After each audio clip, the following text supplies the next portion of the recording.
మీ పిల్లలు కూడా హోంవర్క్ చేయమన్నా, టాయ్స్ ఆర్గనైజ్ చేసుకోమన్నా, తర్వాత చేస్తానులేమ్మా, కాసేపాక చేస్తానులేమ్మా, ఆడుకున్నాక చేస్తానమ్మా అంటూ పోస్ట్‌పోన్ చేస్తూనే ఉన్నారా?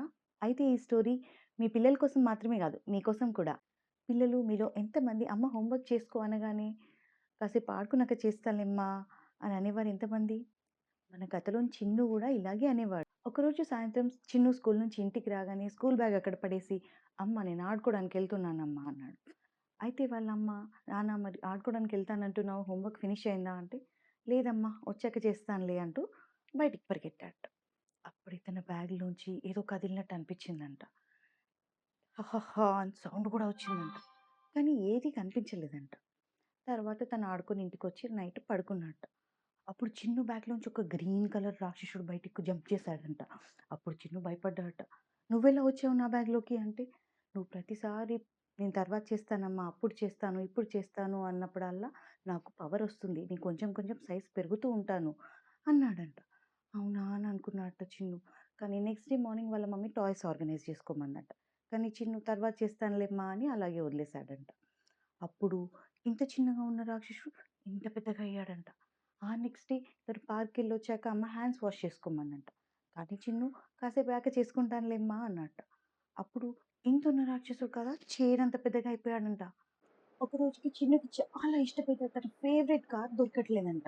తను అన్ని చోట్ల వెతికాడంట. బెడ్ కింద, సోఫా కింద, అక్కడ, ఇక్కడ అస్సలు కనిపించలేదంట.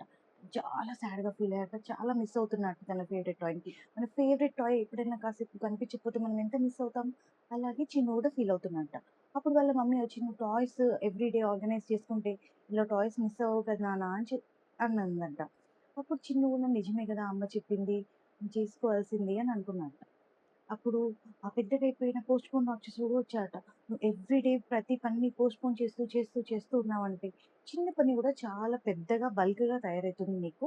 సో, నువ్వు ఎవ్రీ డే ఆ పనులు అప్పుడే కంప్లీట్ చేసావనుకో, నీకంత బర్డెన్ అవ్వదు" అని అన్నాడంట. చిన్ను వాళ్ళ మమ్మీ వచ్చి, "మిస్టేక్స్ అందరూ చేస్తారు నాన్న. కానీ ఆ మిస్టేక్స్ నుంచి మనం నేర్చుకోకపోతేనే అది తప్పు" అని చెప్పిందంట.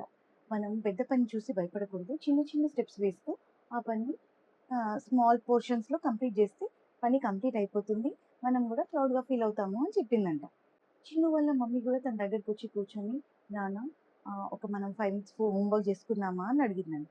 సరే అమ్మా అని తలూపాడంట చిన్ను. బుక్స్ తీసి హోంవర్క్ చేయడం స్టార్ట్ చేశాడంట. ఆ హోంవర్క్ అయిపోయిందంట. తర్వాత మళ్ళీ ఇంకో హోంవర్క్ చేస్తావా నాన్న అని అడిగిందంట వాళ్ళ మమ్మీ. సరే అమ్మా చేస్తానులే అని మ్యాథ్స్ హోంవర్క్ గూడా ఫినిష్ చేసేసాడంట. తర్వాత హోంవర్క్ అయిపోయింది గదా అని జెప్పేసి తనే టాయ్స్ అన్నీ ఆర్గనైజ్ చేసేసుకొని మంచిగా బాస్కెట్‌లో వేసుకున్నాడంట. ఇప్పుడు రాక్షసుడు కొంచెం కొంచెం సైజు తగ్గుతూ వచ్చాడట. హోంవర్క్ చేశాక కొంచెం తగ్గాడట. టాయ్స్ ఆర్గనైజ్ చేశాక ఇంకాస్త తగ్గాడంట. ఇలాగే తను మళ్ళీ బయట నుంచొచ్చి రాగానే అమ్మ చెప్పకుండానే హ్యాండ్ వాష్ చేసుకున్నాడంట. అప్పుడు ఆ రాక్షసుడు ఇంకొంచెం సైజ్ తగ్గిపోయాడంట. లాస్ట్‌కి చిన్ను పని తర్వాత కాదమ్మా ఇప్పుడే చేస్తాను అన్నాడంట. అంతే పోస్ట్‌పోన్‌మెంట్ రాక్షసుడు హుఫ్ అని మాయమైపోయాడంట.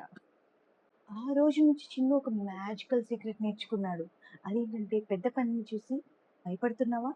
5 మినిట్స్‌తో స్టార్ట్ చెయ్యి.